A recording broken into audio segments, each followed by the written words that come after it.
earlier with a really exciting game through Almond Vale. Rangers coming from behind to beat Livingston by 2-1.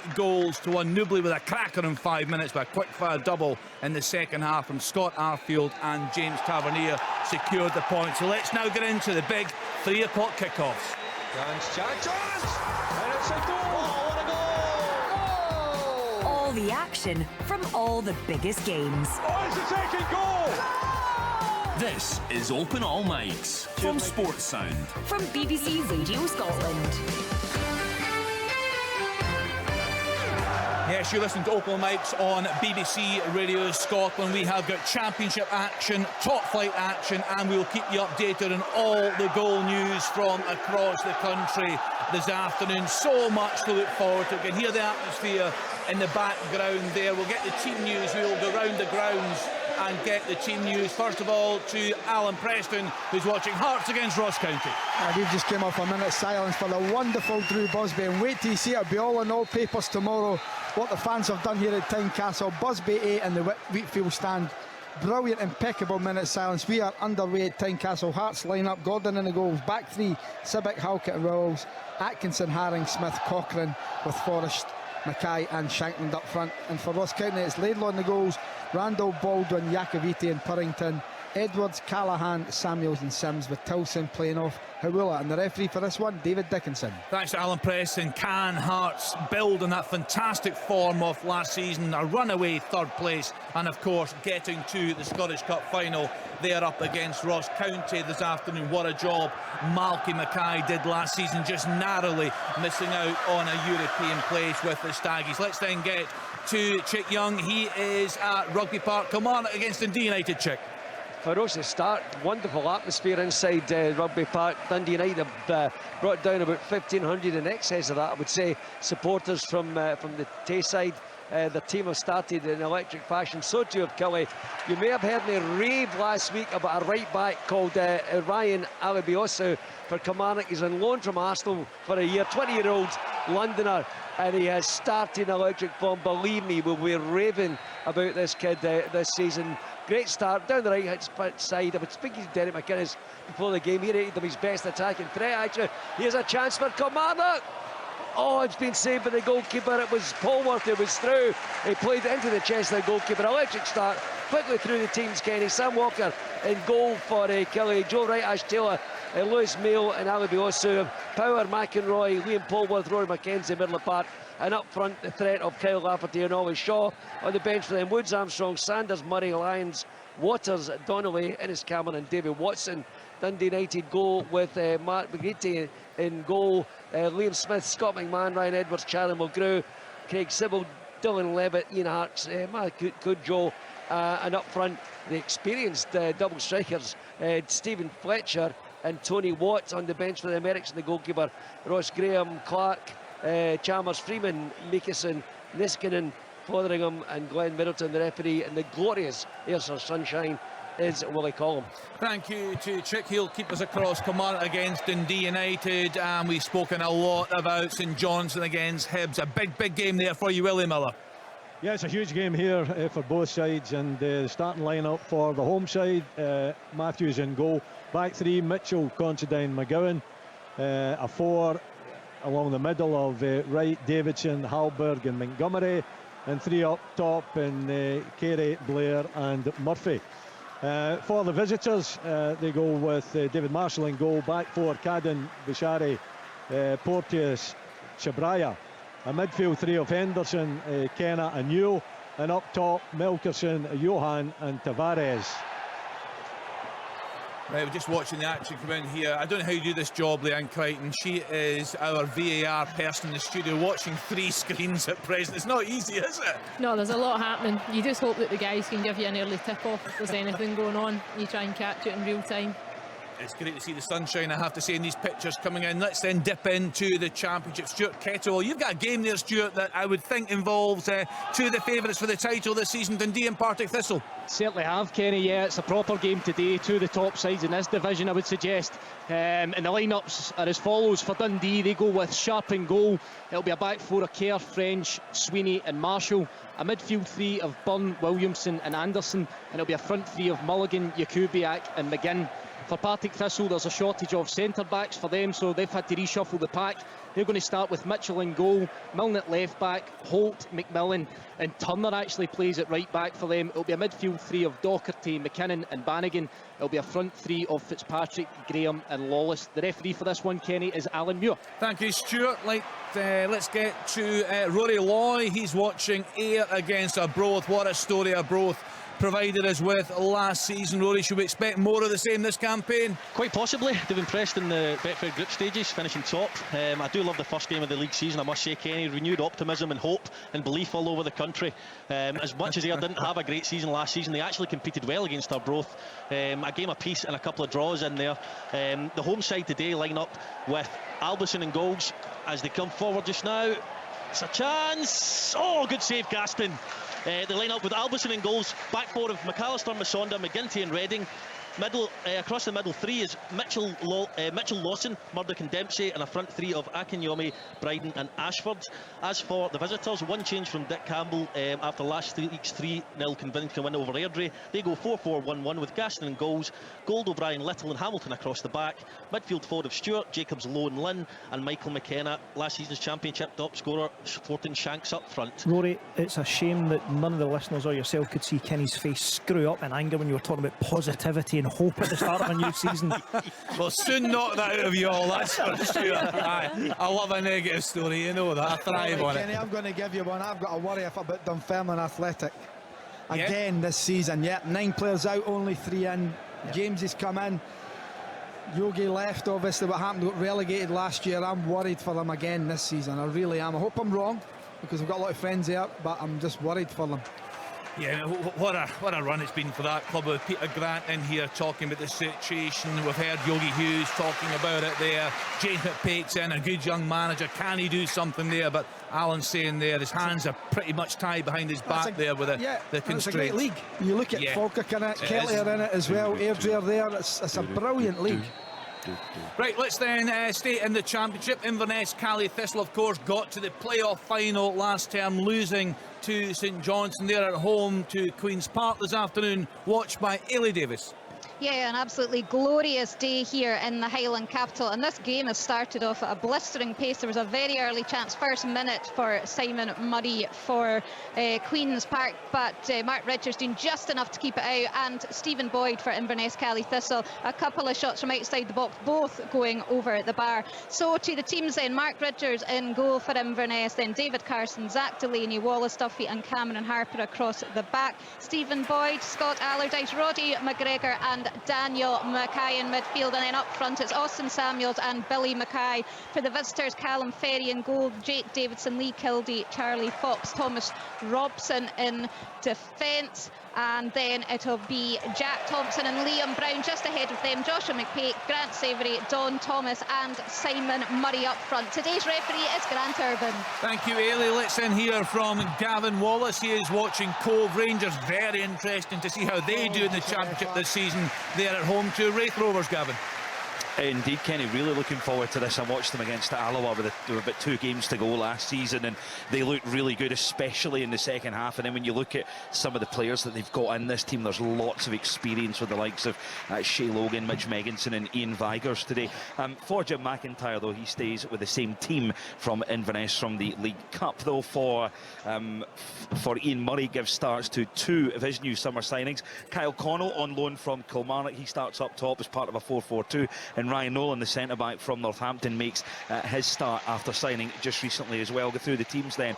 For Cove, it's Gourley in goal, Shea Logan, Scott Ross, Mark Reynolds and even Towler. He's on loan from Aberdeen at the moment.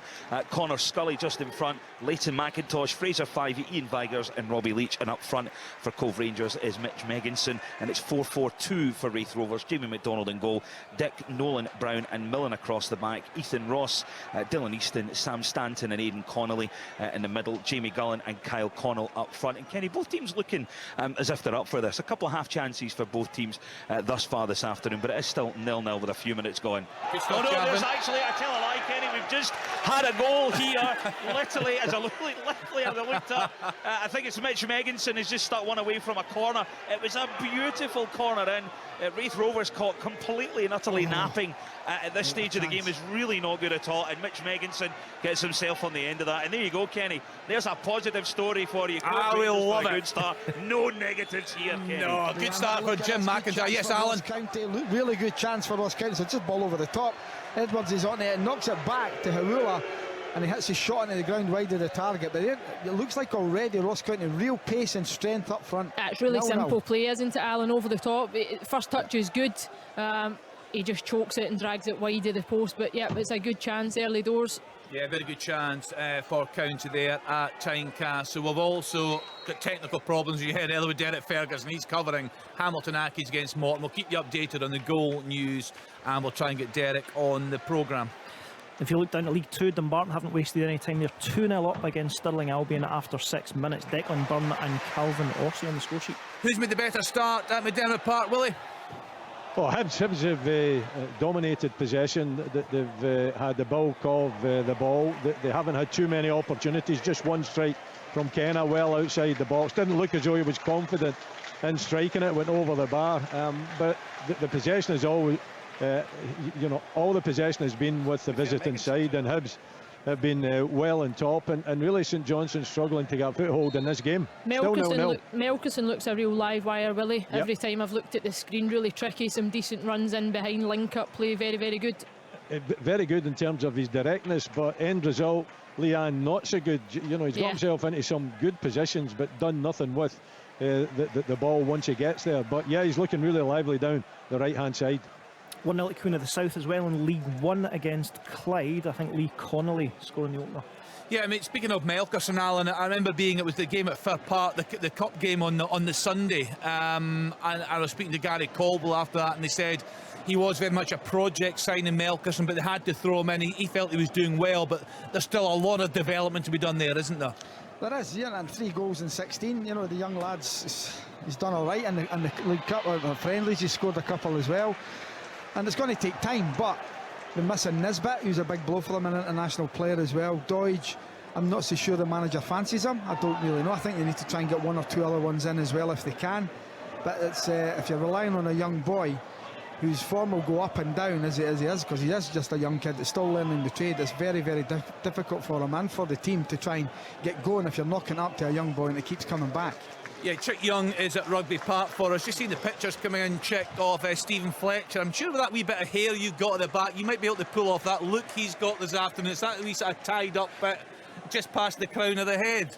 You can maybe do that with the hair in my chest, It's quite a look he's got there, I have to say. It's going to be interesting watching him this season. It looks a very good signing, Chip. Well, yeah. I mean, this has been, we've played 12 minutes here. It's end to end, terrific, and we have both teams have a marriage of real experience. And I highlighted the strikers that both sides have got, Lafferty and Shaw for Kelly, and Tony Watt and Stephen Fletcher for United. And the game is going from end to end. You wonder about what they've got in terms of pace, because they are pushing on a little bit, you would say. But Lafferty has been a sensation, of course, and each time he's come back to Kilmarnock, and he likes the place up. I have to say, I don't know what the crowds are like around the country, Kenny, but magnificent attendance. There's a real atmosphere inside Rugby Park today. The Kelly fans have filled the the main stand and the stand the far side, and there's a 1,500, maybe 1,700 United fans away to my left, and the other stand behind the goals, at the Chadwick one, I think it's pretty half full as well. They're doing construction work there, so a real good crowd inside the ground. It's one of the best hair transplants in Scottish football, isn't it? Darryl, this might be for you. Confirming the score, I think it's Jake Davidson. All right. So a goal there, Inverness Cali Thistle. Yeah, indeed it is, and it's for the visitors, Queen's Park. They had a lot of play in this opening 12 minutes or so, and the breakthrough for them, Jake Davidson, a nice run into the box, nothing that Mark Richards could do about it. It's the visitors who go in front. Inverness Cali Thistle 0, Queen's Park 1. Yeah, again, that's another interesting story, Leanne, isn't it? Because the Queen's Park, they've got Owen Coyle in there. We spoke a lot about Leanne Dempster earlier in the programme. It's going to be fascinating to see how they do in this campaign. It is, and you just wonder if they can keep up the pace. They've managed to get themselves up the leagues pretty quick exactly, I'm sure the vision for them is to continue climbing, and the structure at the club. I spoke to Leanne Dempster a number of months ago in the podcast, along with Rachel Corson. It was a real insight into the vision for the club, everything that was going on behind the scenes in terms of the academy structure and getting those homegrown players through. But it's a tough league this season, and it'll just be interesting to see how they adapt and if they can go and really put pressure on some of the teams that know the Championship so well. Should have had a goal here at Somerset Park for Ayr. It was a long ball by Sean McGinty over the top, and Akinyemi just pushes O'Brien out the road. He pulls the trigger, should do a lot better. He's 1-on-1 effectively, and he screws it high and wide, much to the frustration of the home support, but it's still 0-0 here. Kenny, you know what I'm liking here is this year is that I think there's been a lot of really nice strips have came. I think Dundee United going back old tradition to one they had in the 80s is great. St Mirren's is a good one. I think Hearts is brilliant. Hibs have brought a good one out yesterday. I think some of the strips this year, different class. You're not going to miss the Wraith Rovers one, Alan. It's bright pink, the away strip this year. It's very smart, though, isn't it? I saw it last week. It is, Yeah. Aye, it's lovely, actually, but good for a foggy night at Brecon. What about the Partick Thistle one, Alan? Have you seen that with the mascot I'll reserve judgment across the bottom? I'll leave that one out. But you know what? They've maybe listened to the fans with that one. If that's what the fans want, why not? They're the ones that are going to buy it. Yeah, Kingery's not going to look well in a double XL, is he? I was just going to say, for the more Portbury supporter, I'm not sure that's a good look, I'd have to say. It's just interesting, speaking about the two managers there looking at Rugby Park. Who would be the longest serving manager now? What about Lee Johnson? Derek McInnes obviously returning to... Free kick inside the box. Yep. United with a chance, sorry Kenny, right through. But I think the United players thought he was inside the box, but he's awarded right inside the arc. United have got a chance here. I'll keep you up to speed with that in a moment. Yeah, he's well outside, Chick. Definitely a free kick though. I think that's right, Leanne, but I'm suggesting to you the United players didn't think that, or they acted as if they didn't think Quite that. a theatrical jump, to be fair. Charlie Mulgrew territory. Who is the longest serving manager currently in the top flights? I'm just looking there. Jack Ross back in, obviously. Derek McInnes coming back up there with Kilmarnock. Right now, who's the longest serving manager in the top flight? Club. The club they're at. Longest serving manager in the Scottish Premiership. Manager who has been there longer than anybody else. Callum Davidson, it'll be. It's astonishing, isn't it? Two years and 42 days. The longest serving manager in the Scottish Premiership.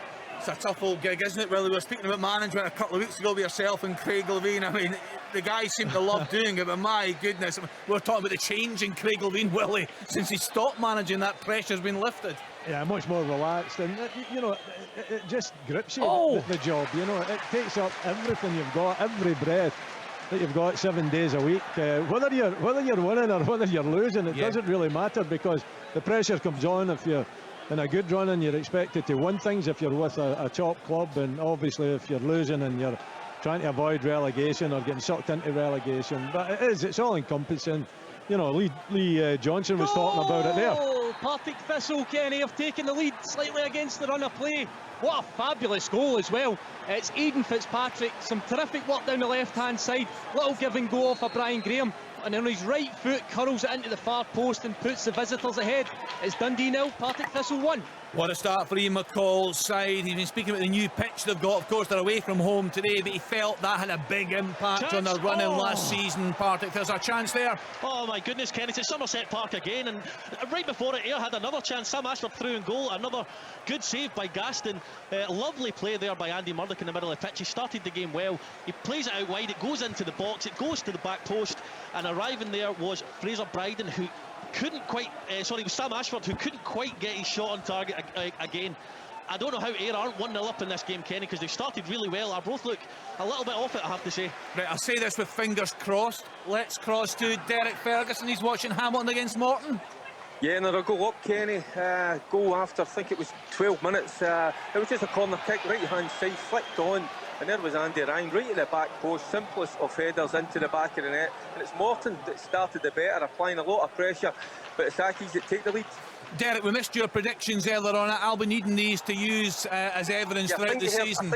I think you heard Rangers. Wasn't a surprise. So we're right, yeah. A little bit. Could put your mortgage on that. With St Mirren and St Johnstone, I think I might plump for St Mirren actually. And the surprise package would be Derek McInnes' side, Kilmarnock. I think they'll do pretty well under Derek. Yeah, that's a good shout, isn't it, Leanne? Because he's a top manager, isn't he? And what a job. We know the biggest budget, but he came into Kilmarnock after Tommy Wright and he did the business. Yeah, I think ultimately for Derek what it's going to come down to is recruitment, and so far he's managed to get a few in the door. It's just whether he can add to that, throughout the rest of the transfer window, but certainly he knows what it's about, and I think it will come down to his players, though. He's a good manager. I think if he can get that right and he can strengthen well. Right now he's brought in a bit of experience to bolster the squad. I think Jordan Jones is an excellent addition as well, but certainly Derek will have aspirations to get that Kilmarnock side top 6, absolutely. He'll firmly believe that he can go and achieve with them what he was able to do with Aberdeen over a number of years. Just on Jordan Jones. Yeah. He's not in the team today. He's not even on the bench. They've a worrying injury, and I don't think he's totally match fit either. I was having a word with Derek before we came on air, and he's a bit concerned about Jordan Jones, but he knows he's a key player, as Leanne says, if he can get him fit, but not involved at all today. And you've got a blend of experience as well and younger players. Lewis Mile, on loan from Rangers, centre back who's got good pace, can distribute the ball. He's a top player, Darren. He's terrific. And he needs games at that age. He's one of those players that if he can get a full season, you will see the benefit. I mean, he's a real talent. Kerr McInroy's another one. Yeah. Come from Celtic, 21 years old, and get a real bright future ahead of him. But he needs games. He needs to go and show it and prove it at this level. Speaking of good managers, just seeing Alan, the pictures coming in from your game there of Malky Mackay, he's got to be of interest to bigger clubs now, is he not? No, I think he's relegated. He won't get relegated. For what I've seen, I'm quite happy that they're my team to be the ones to watch. They've been magnificent in this opening 20 minutes, and Tynecastle have been the better side and really frustrating Hearts. Malky Mackay, great record as a manager.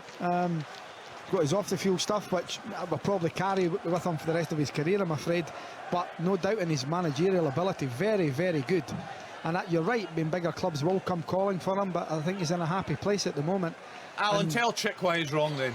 Why you tell Chick why he's wrong? Chick. There's absolutely, they're a really good side. They've got power and pace up front, Chick.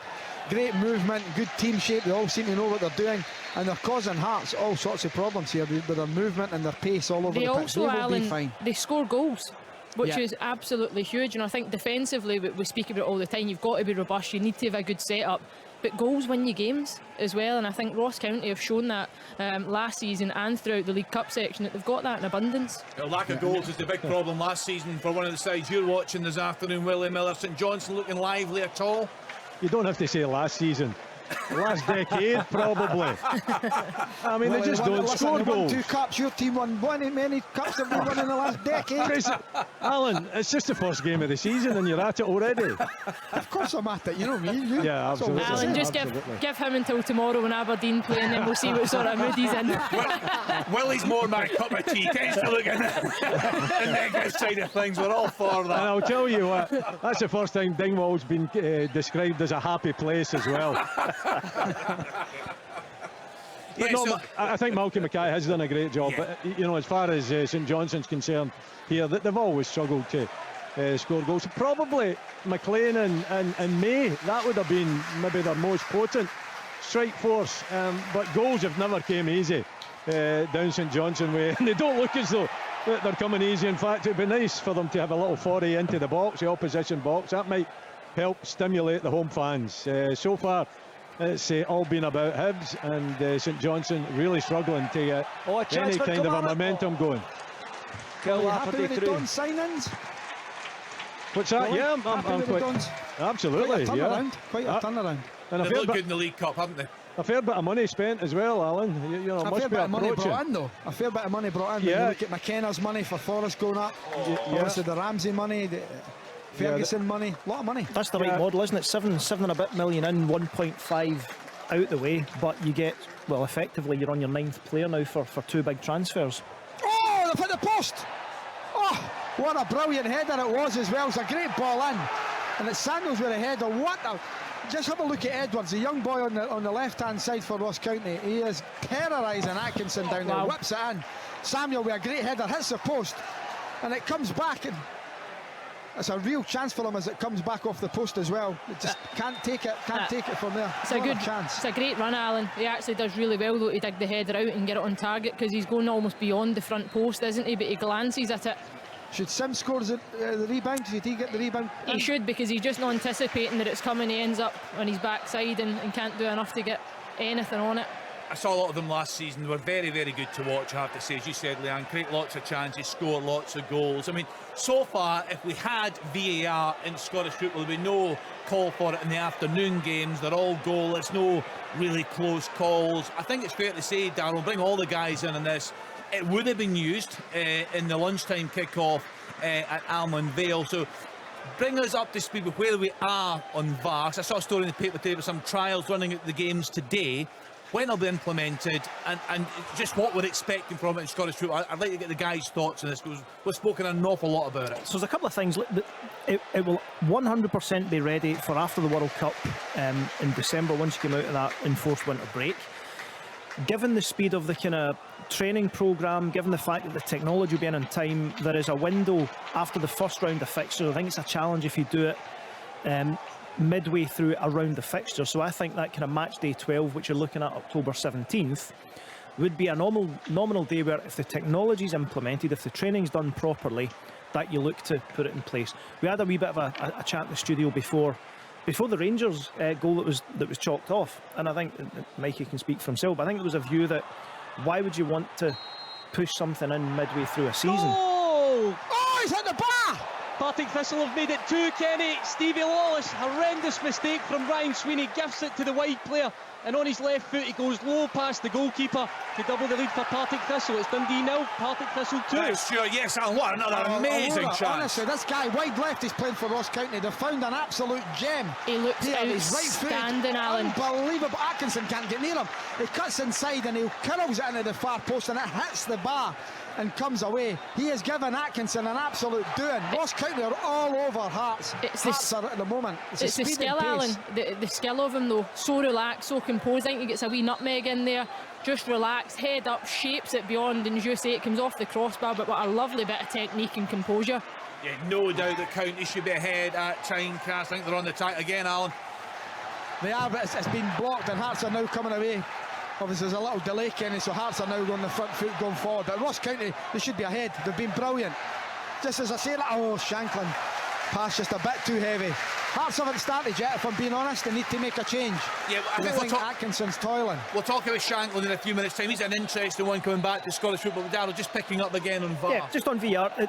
If you have the technology and put it in place, why would you want to delay the implementation? All it takes is one goal to turn a championship, and if you had the technology and didn't use it, the conspiracy theorists would have a field day. So, all being well, it'll be implemented for kind of round 2 of the fixture list from around October 17th. So just trials going today. I think the Livingston Rangers game, that's just in terms of the technology. Yeah, so there's a few things. There's getting the technology, there's making sure that the VAR referees are fully trained up. The biggest challenge between now and then, of course, is the communication in stadium, because you watch the match on the live broadcaster feed or at BBC, you'll have a feed, so you'll be able to see the VAR cameras. The challenge you have, and the thing that needs to be overcome, not every stadium in the Premiership is a big screen. Not every stadium has an LED. So how you communicate those decisions to fans in real time and media who are not rights holders?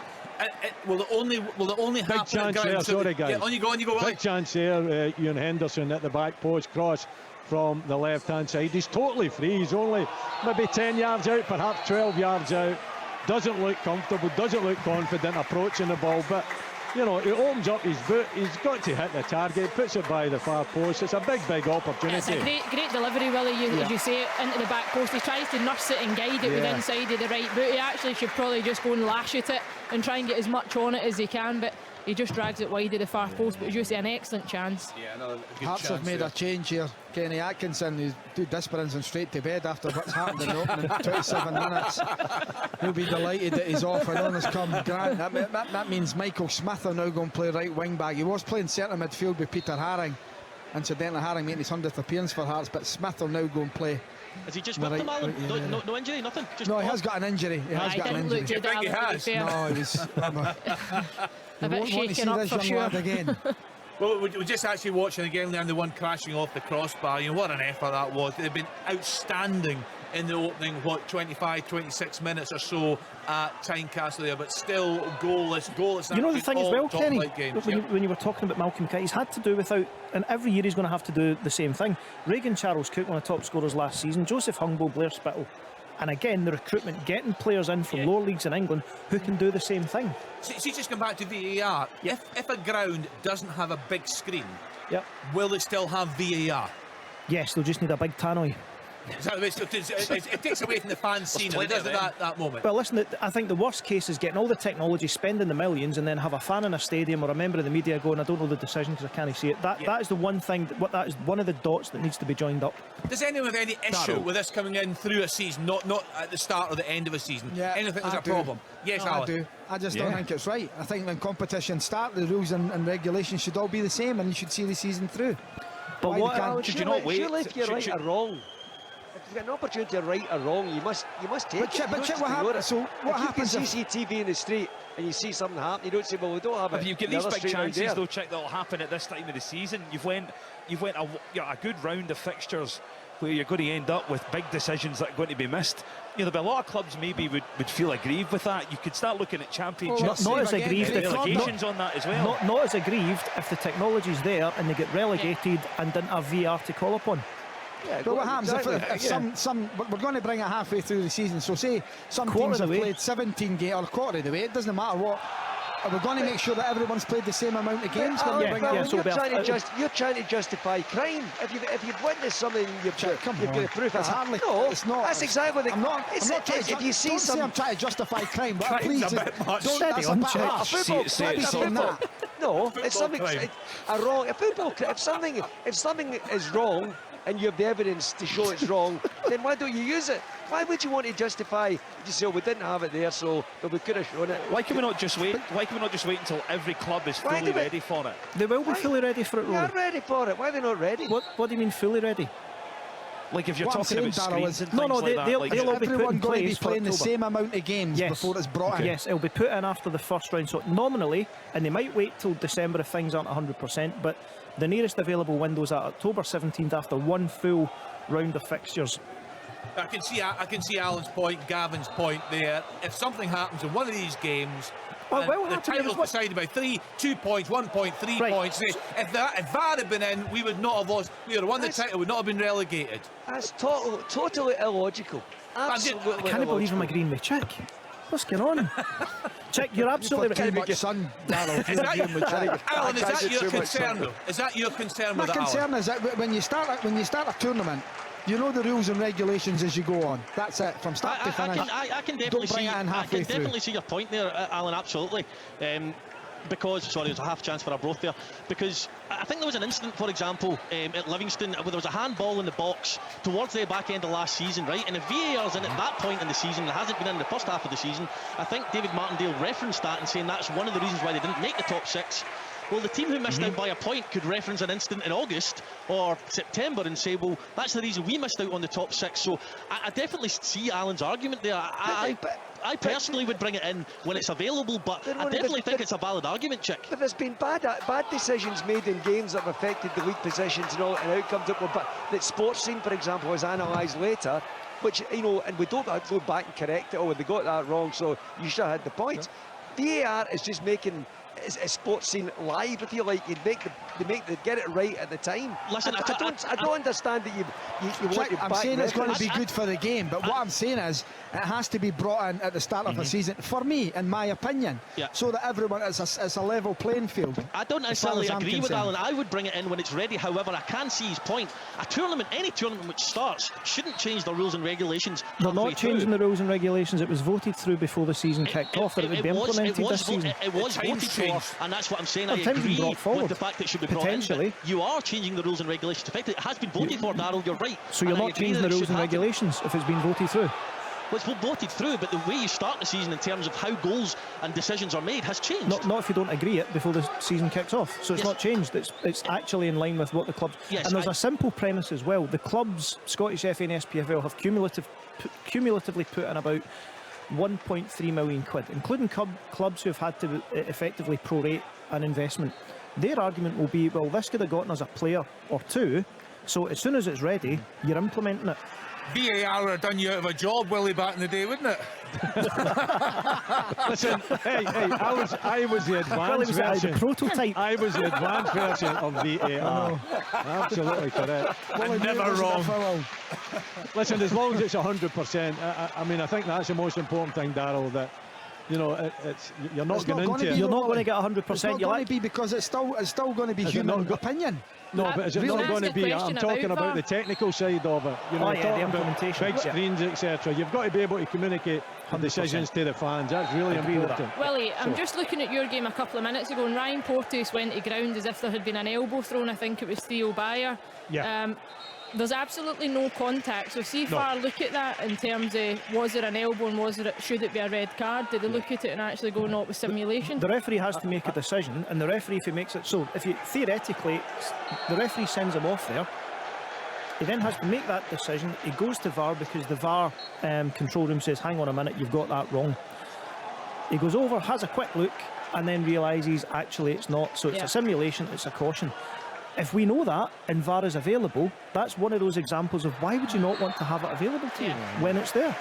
But you didn't need VAR to tell you that Ryan Porteous goes to ground without, you know, any contact. Well, he didn't get a yellow card for it though, Willie, is what I'm more interested about, because you're actually trying to get another player booked. Yeah, so only if you got the red card, you could then VAR would overturn that. Fair enough. So how's that game going there? St Johnstone getting back into things there, Willie? Not really. They've been up the park a couple of times, but they're still, you know, just about second to everything. It's been dominated by Hibs. They've had the better opportunities. The Ewan Henderson chance. Tavares had an opportunity as well that he put over the bar. And basically, it's been the visitors that have dominated possession. They've played some slick football as well.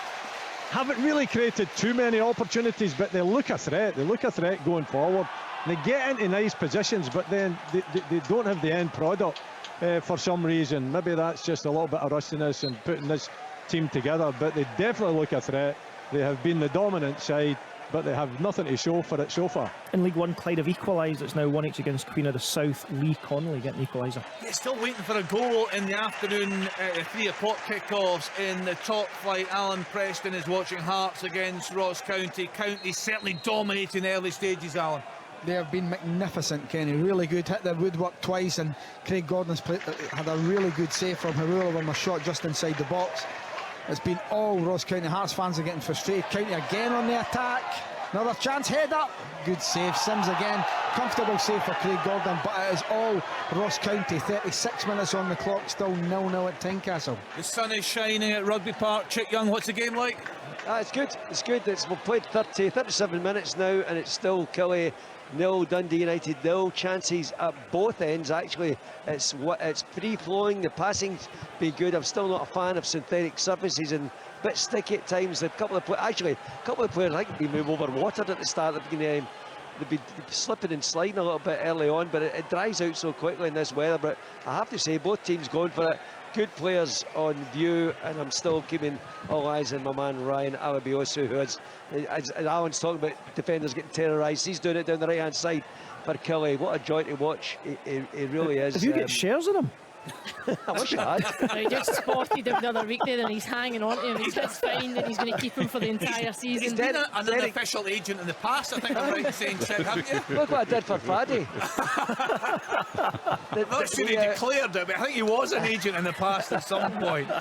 I was actually a very, very talented client as well, I can remind you. Yeah. But he's a player all right, Ken. Derek McKinnon described him as an up-and-coming Viv Anderson type, and that's exactly what it is, if you remember the Nottingham Forest line. I do indeed. Am I not right in saying your client was Paul McStay, who I don't think ever got a move in his life?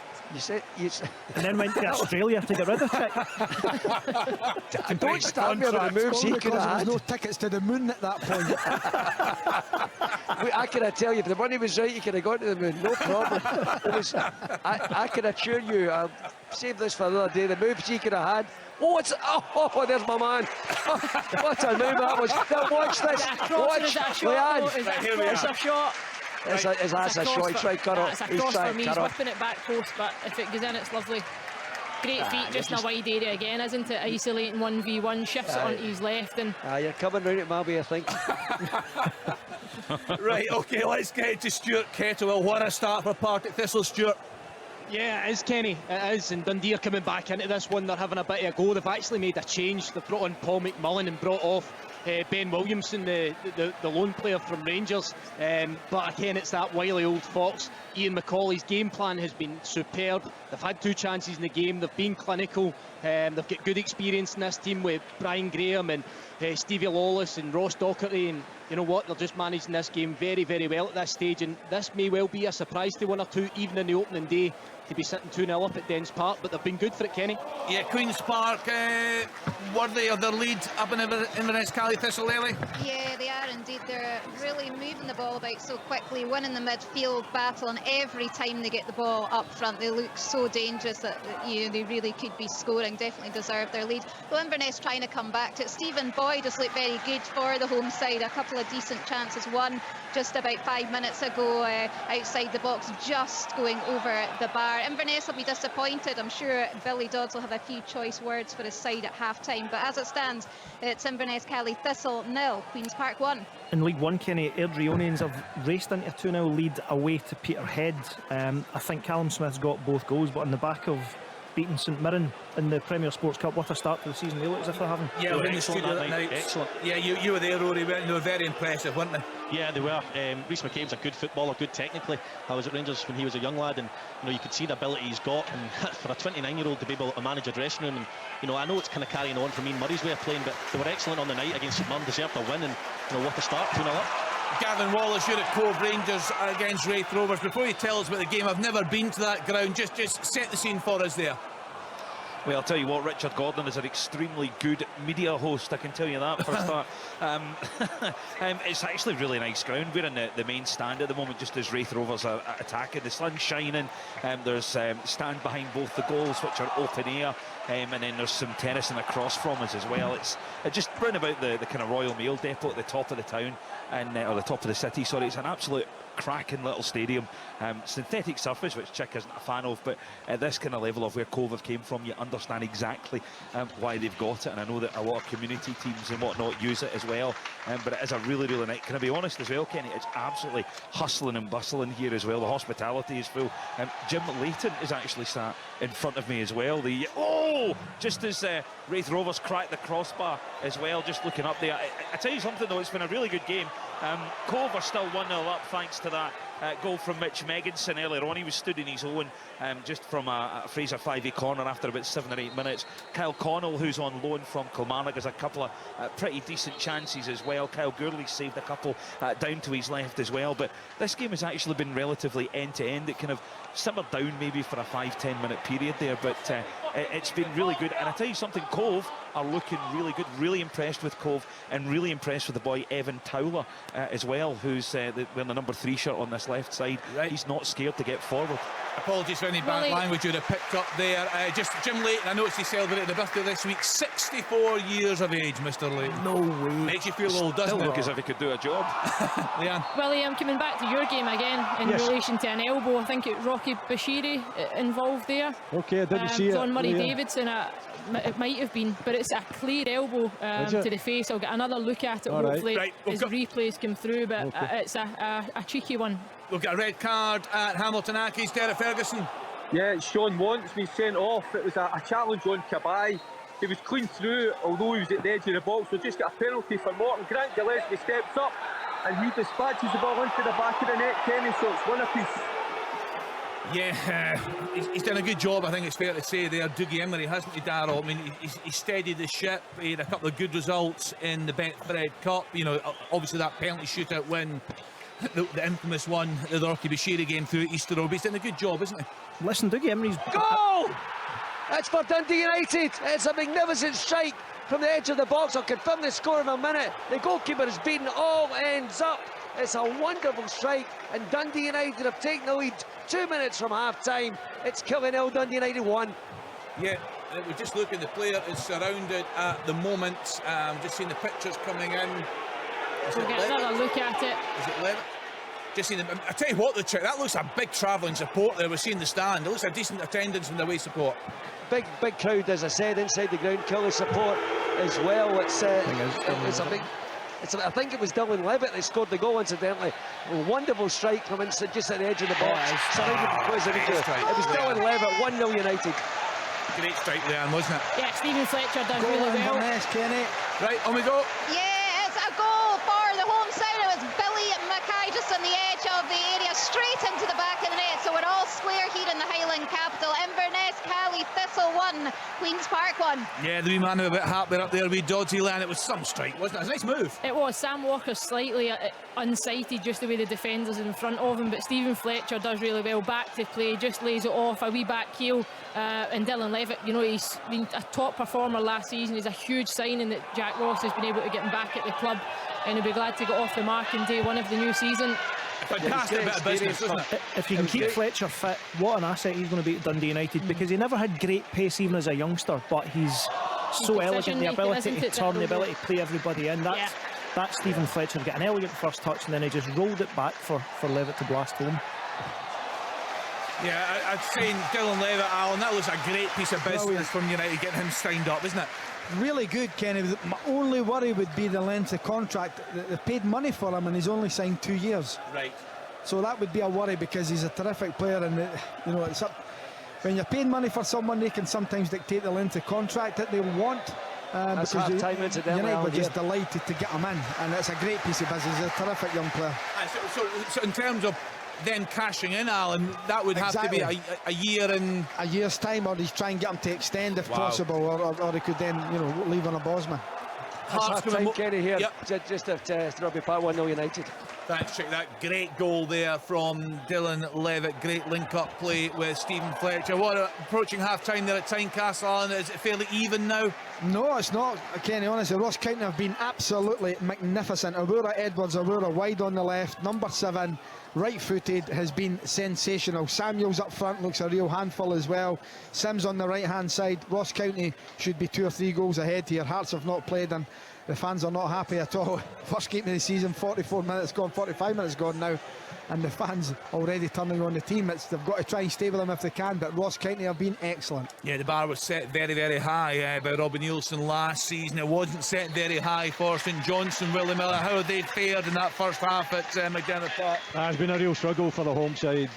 Completely dominated, in particular down this right-hand side, where Melkison and Cadden have linked extremely well, but they haven't created, you know, enough opportunities in my book for the possession that they've had and the territory that they've had in the St Johnstone half. But it's been a real struggle for St Johnstone. They haven't had a striking goal at all, nothing to report as far as St Johnstone's concerned. It's all been about the visitors, and if they can get that little bit of creativity in and around the box and get someone that can finish, they look threatening. They definitely look threatening with their front three, but so far they haven't been able to turn that threat into actual goals. FC Edinburgh, formerly Edinburgh City, have taken a lead away to Kelty Hearts. John Robertson, that's a famous name from Edinburgh. It certainly is. Just before little guy was at St Johnstone. Yeah. Chance! Oh, Mackay's got to score, and then Smith. Really good play by Hearts. Get to the byline. Cochrane cuts it back. Mackay gets his shot all wrong. Smith tries to read it, got on the end of it. Can't knock into the back of the net. Still 0-0 at Tynecastle, almost half-time. It's interesting, Alan, when you look at the stats for the Hearts County game, because right now Hearts have actually had more passes, 273 to 179, but when you look at the expected goals, which is a fairly new one in the old stat system, Hearts expected goals today 0.54, whereas Ross County is 1.17, so it just shows you the type of ball possession that they've had. It's final third entries, it's shots on goal, it's crosses into the box, they're forcing Hearts to defend. Half-time at Somerset Park. Half-time at Tynecastle. You're right, Leanna, you know what it's like, you can read stats any way you want. Yeah, half-time at McDermott, 0-0. Half-time at Inverness, 1-1. I think Chick needs to give us some XG banter. He needs to up his XG game. If ever a man wasn't going to quote XG, that's the man, that's for sure. So we're just getting all the half-times in here on Sports Sound. Interesting one down the road. Scott Brown, manager of Fleetwood, they took the lead 1 up against Port Vale. They're now 2-1 down, so not looking good for. Yeah, it's also interesting, isn't it, watching Scottish manager, I think in particular him, how he'll do in his first management job down there. Yeah, him and Stephen Whittaker, because listen, there's no doubt Scott Brown will make a good manager. I think the experience alone, but it's a different world going down as a young manager in your first job into England's League One. Yeah, half-time here at the Balmoral, Kenny, 1-0 to Cove Rangers. Thank you. Just one going, you're still going there, Stuart Kettlewell? Still going here, Kenny, just about there, only a few seconds to go. Alan Muir will blow his whistle, but still 2-0 here. Brian Graham's just missed a sitter in actual fact to make it 3-0. He's hit the crossbar, but I think the referee's just about to blow the whistle. Yeah, I heard a few people tipping Partick Thistle to do well this season, Leanne. They were disappointing towards the end of the campaign. We spoke earlier, McCall just felt the build-up of games, the state of the pitch didn't suit their style of play. They got the playoffs, but were knocked out at the first stage by Inverness Cali Thistle. No, the pitch certainly didn't help them last season. I'm sure Ian McCall will be hopeful that that's none of the discussions this season, but they've got a really strong squad and they've got something about them, Partick Thistle. I think they could really kick on this season, and they will have ambitions that they can go and win that league, not just compete, not just secure a playoff. I think that group that Ian has will firmly believe that they can go and launch a challenge for promotion. Yeah, he's a hugely experienced manager now, of course. So all the half-times are in here in sports, and we'll recap the half-time news in the next couple of minutes. All the grounds, all the goals, all the news. This is Open All Mics from Sports Sound. From BBC Radio Scotland. Certainly they look hungry to go and add to their goal that they got just almost in the stroke of half-time. It looks, Darryl, as if it could be a long season for St Johnstone fans. Yes, Chick?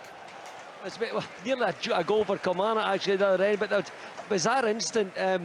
What happened was that the goalie made the save from the instant the Kilmarnock goal, and as he tried to release it, Sam Walker, it was Ian Harkes. I don't remember George Best doing this in a Northern Ireland international. The ball's released before the goalkeeper kicks it. He gets a foot up, flicks it away from him, and thinks he can play on. The referee ended up giving him a yellow card. But I remember George Best doing that, I think, in a Northern Ireland Scotland game in Belfast a long time ago, and that's just exactly what Harkes tried to do there. But there's been chances at both ends in this second half. We're already nearly 5 minutes into the second half, Kenny. Yeah, a very good start for the Wayside there. What a goal from Dylan Levy. Just saying, Darragh, it looks like it'll be a long, hard season for the St Johnstone fans.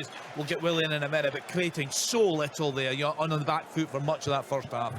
But I don't think anybody will be really that surprised. I mean, they had a horrendous start to last season. I think it was no wins in 10, and Callum would want to avoid that because that really would be curtains. I think Hibs clearly are making the lion's share of the possession, but equally they haven't been able to muster a goal yet. But if you're a St Johnstone fan, I think this is playing out much as you'd expected, and the question was, how do you replace the likes of Callum Hendry? Well, on the evidence so far, it's going to be much the same this season. Any changes in the lineups there? Well, I'm not sure how many options Callum Davidson actually has to affect this game. No changes at the half-time. I'm watching both managers down there in the dugout. I think Callum, he must be thinking that how can he turn this round? How can he get a grip? I mean, their midfield have been non-existent, to be perfectly honest. They've been outplayed. They've been second to everything. And up front, they've had very little indeed up front. They're playing with 3 up. It's not as if, the formation, there's anything wrong with it. They've got bodies up there. But if you don't have control of the midfield, then you're not going to be able to feed the 3 strikers. So that's a big problem for them. So I think it is going to be that long season. As for Hibs, they need to show more creativity in and around the box. That's the only thing that's lacking. Look strong defensively, midfield they're in control of, and they look threatening in and around the box, but so far haven't been able to really produce anything from that threat. So I think Lee Johnson's going to be, without doubt, the happier manager. This might be one for Alan Preston. Sander Clark's not got a club yet, has he? Nope, not got a club yet. We're talking Stoke City and all the rest of it, but nothing yet. Mentioned as well, but I think he spent a few quid on his wedding as well. Yeah, so that must be a worry, because if clubs are now starting the season, they'll have made their minds up on who first choice goalkeeper is, etc. It's for somebody who's in the Scotland setup, that's not what you want. That's a gamble, isn't it, really? I think that he's, from what I'm led to believe, he wouldn't be going in as 1 anyway. If it was to be at the likes of Stoke, it would be as a 2. Did a similar thing not happen with Murray Davidson a few years back? He left St Johnstone for pastures new and ended up back at St Johnstone. Yeah. But that avenue won't be there anymore, I'm afraid, for Xander. They've signed a keeper now as well, St Johnstone. It's... I just think for somebody who's in the Scotland squad, I just remember Davidson taking that gamble and it didn't pay off. It doesn't always pay off, that's the problem. Rory, you've really got that. What about Hearts then? What are you looking to see from them in the second half, Alan? They've been in the back foot for long periods. Yeah, it just looks like, Kenny, it's their first competitive match. They've had a series of friendlies as we're kind of been up to speed with the League Cup games and looking very good. Hearts look very lacklustre, not really as sharp as we know they are. And I know everyone's tipping Hearts to finish third, and I sincerely hope they are, or better. But I think this European campaign, they've not got a big squad, playing on Sundays, coming back on Thursdays. It's going to be a hard season for Hearts. You know, that it's brilliant that they're in Europe and they're guaranteed 8 games. It's magnificent. And Alan, I think it's going to be very difficult. And Alan, of course, Aberdeen don't have that stress of playing in Europe, so... No, you don't, Wally, but you only got a couple of games anyway. But Alan made a good point there, because Hearts fans will now expect every season to be like that, and we touched on kind of fan ownership. There's a kind of conversion into the fan ownership at Hearts. Even if Hearts don't finish third, I mean, they finished third by a landslide last season, with group stage European football guaranteed. I still think finishing the top 6, whether it's third, fourth, even fifth or sixth, I think is a successful season for Hearts, given they've got the pinnacle of European football. But I'm not sure the fans will agree with that. I don't think they will they? No, I think that would be an ordinary season for them if they finish below third. I think they'll definitely be looking to finish third, and I don't think that'll be as easy as it was last season. I think Aberdeen, and watching him just now, good ball in there. Partick Thistle, the free over now, the bar Kenny. as well. Goal, Cove Rangers. Right, Stuart. Yeah, Kenny, it's absolutely superb. It looks like Aidan Fitzpatrick, I think, is on the score sheet again, so it might actually be Cole McKinnon. I'll confirm that for you. Great work down the left-hand side from Brian Graham. Stands it up to the back post and a header back across goal, and it just compounds Dundee's woes. It's Dundee 0, Partick Thistle 3. What a start for Partick Thistle. Another goal for you, was it, Gavin? Yeah, it was indeed. Mitch Megginson again on the score sheet here, just inside the box. He was on the spin. There's been a lot of pressure from Cove Rangers down on the right-hand side. Shea Logan whipping in some really nice balls. He did whip in a ball a second or so before the goal, and on the spin it was just, again, poor defending from Raith Rovers has led to another goal. Cove Rangers 2-0 to the good, and they are flying, Kenny. Leanne, have a look at this free kick that's... the Dundee United take Charlie Mulgrew, two dummy runs over the ball before they strike it. I don't know if it's maybe gone through by now, but it would seem to take an age. Obviously one from the training ground. Quite impressive. Here's a wee change for United. Looked as if it was just warming the goalkeeper up as well, putting straight into his hands with very little power behind it. Correct. So here's Kudjoe coming off. He was a man who was, he was knocked over allegedly to get that free kick. I think he's pretty lightweight looking. He's a little lad. He's come off and he's going to be replaced Glenn Middleton by Glenn Middleton's. What do you think of that signing, Alan? Glenn Middleton, of course, he had a loan spell out at St Johnstone. Clearly had no future at Rangers. Yeah. Do you think that's a decent signing for Jack Ross? I think he is, yeah. I think he's a young guy with a lot of ability, a lot of pace as well, and he scored a sensational goal for St Johnstone in one of the cup semi-finals at Hampden. Brilliant, but he was never going to play for Rangers, and he's better away full time, not going out again on loan. And I think it's a good signing. Alan, it's hard to believe he's only 22, isn't it? Because he's one of these players that seems like he's been around for so long as well. When you look at Dundee United and compare it to St Johnstone, you've got Tony Watt, Stephen Fletcher, Kudjoe, who's just been taken off, Nicky Clark, Glenn Middleton. All of them would get in at the St Johnstone starting lineup, and yet... Chance for Hearts there, and it's Forrest with a good run on his left foot. I'm right behind the shot, it's just going wide, but Randall doesn't know that, and he gets the bottom of his boot on it away for a corner. It's been a lot better in the second half from Hearts, but still 0-0. Yeah, he does well, Alan. He gets the break of the ball a couple of times right enough, but that's what Alan Forrest gives you, that direct play, isn't it? A bit of trickery, looks to get in the box and find that end product. There's a chance for a shot for the edge of the box from Forrest. He keeps putting on his left foot. He's got a chance for a shot, Leanne. You'll see it with your little delay, but he's got a chance to hit it with his right foot, and he keeps going on his left, as he did with that chance there just previously. Yeah, Kenny, that's the thing. Kenny, the official attendance has just been announced here. Brilliant, 8,014. Wow, that's great. Wow. That is really good. Yeah, we can see the pictures coming in here, check. It looks a great crowd, great day, and a really special atmosphere there as well. The away fans very, very happy at the moment. It's interesting talking about Alan Forrest, Leanne. We've had Ian McCall here many times. Maybe a bit biased because he, of course, has had him, but he's saying he thinks he's a better player than his brother. There's lots of potential there, isn't there? Maybe not the consistency. Yeah, it's a big shout, to be fair, because his brother is an exceptional player. I'm just saying. But listen, he's got the potential to kick on, and I think it's a good move going from Livingston now to Hearts. I think it gives him that platform to go and show how good he can be. If he can find those consistency levels and stay in that Hearts side week in, week out, then absolutely could go and kick on and have a really good career. But I'm not sure he would even consider himself as to be a better player than his brother. No, it'll be interesting to see how he does at Hearts. What about Lawrence Shankland, Alan? What were your thoughts when you heard, obviously it was speculated for a long time, but when that deal was done, does that look like a good signing to you? Yeah, I think so. I mean, Hearts needed, I still think they need another one, if not two strikers, because Boyce has got a reoccurrence of a calf injury that happened the whole season. They've really got Ewan Henderson, a young boy who scored goals at Alloa last year. So they need to bring another one in, and Shankland was the one that they brought in. He's an out-and-out forward, as where Boyce, I think, wants to play off the front. And I would like to see them as a partnership. It's not happened yet so far. Today Boyce is on the bench. I think Shankland will score goals, and that was a question I'd like to ask. Who the top goal scorer? Everyone will go for Kyogo, Morelos. I think Shankland, if he can get some good service, I think he'll get... Everyone's trying to get into the 20s like wee Robbo did when he was at Hearts. No one's seemed to do that yet. Lafferty tried and didn't quite get there. But I'd like to think that Shankland will be there or thereabouts. It's a great shout, Alan. Let's bring Rory in that. First of all, Rory, your thoughts on Shankland, and who do you think will be challenged for top goal scorer this season? Well, I agree with Alan. I think working under a manager you've worked under previously always helps. I think Robbie Nielsen knows Shankland really well. Hearts last year potentially could have got more goals from the middle of the pitch. I think their creativity was very good, but when Boyce wasn't in the team, they were not the same animal. And I think Shankland could be up there come the end of the season. I really, really do. If I was pushed to give an answer on that, if he can stay fit, my money would be on Kyogo. Love watching him play. His first touch inside the box to set himself for a finish. Defenders can't even get set, and the ball's in the back of the net. So I would probably tip him if he can stay fit. But I do believe with the strikers Rangers have got, there will be rotation there, and you know, if Shankland can rediscover his form and they can set him up in the box, then he'll score goals for sure. Yeah, Celtic of course kick off their title defence tomorrow. Full coverage here on Sports Sound against Aberdeen. Willie Miller, I think you've got high hopes for the Dons this season. He certainly looks to have recruited very well, Jim Goodwin.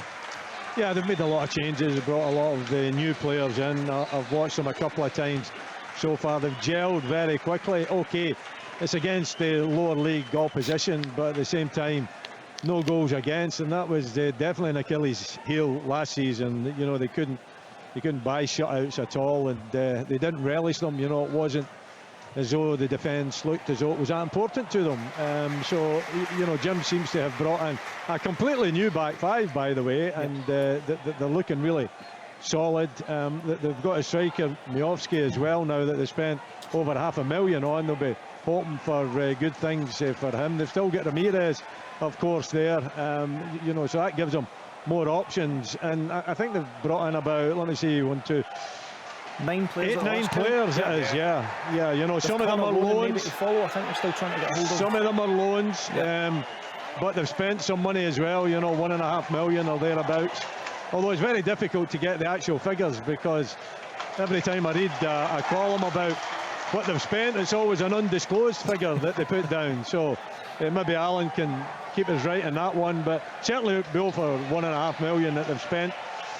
Murray Davidson here, he's put in a really hefty challenge there. The Hibs players are wanting him sent off. The referee has gone into his pocket. It's either a yellow or a red, but certainly the Hibs players were not happy with that challenge. You know, Murray Davidson, wholehearted, really strong player. The referee, Ewan Anderson, is taking an awful lot of time. He's listening to, I think, his third official in his ear, and it's a red card. It's a red card. I think he had a little bit of help there, and Murray Davidson has been sent off. So another blow for Callum Davidson. It was a strong challenge. The referee took an eternity to make his mind up.